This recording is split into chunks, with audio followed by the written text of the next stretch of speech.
Just on that heartbreaking situation in Lewiston, Maine, a mass shooting that has left at least 16 people dead.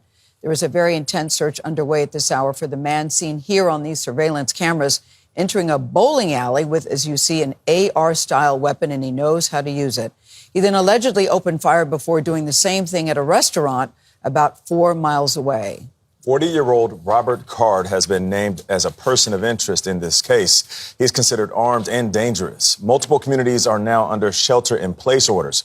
We spoke to Jason Levesque, mayor of neighboring Auburn, Maine, a short time ago, and he described what witnesses told him. They just heard pops. They weren't paying attention to the front door.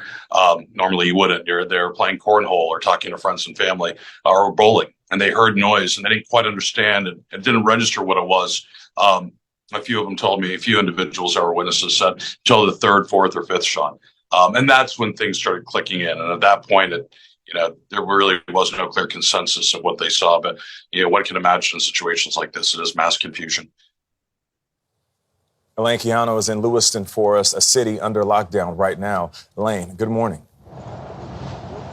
Good morning to you. Right now, there is a huge police presence as officials look for that person of interest. Now, what we know is that officials have located this vehicle, a white Subaru Outback in Lisbon, Maine, that they say does belong to Robert Card. During a news conference last night, police described 40-year-old Card as a trained firearms instructor believed to be in the Army Reserve.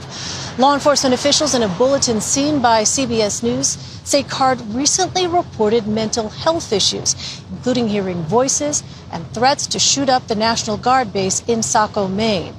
Now, the shooting also injured at least 50 people who are expected to be treated at multiple hospitals. Right now, residents of Lewiston and the neighboring town of Lisbon, where Card is believed to be, are under shelter-in-place orders.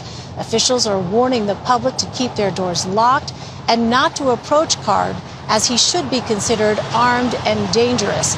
And we've also learned that among the federal agencies supporting the search effort are the U.S. Marshals and ATF agents, and we hope to learn more of that at a news conference scheduled for 10:30 this morning.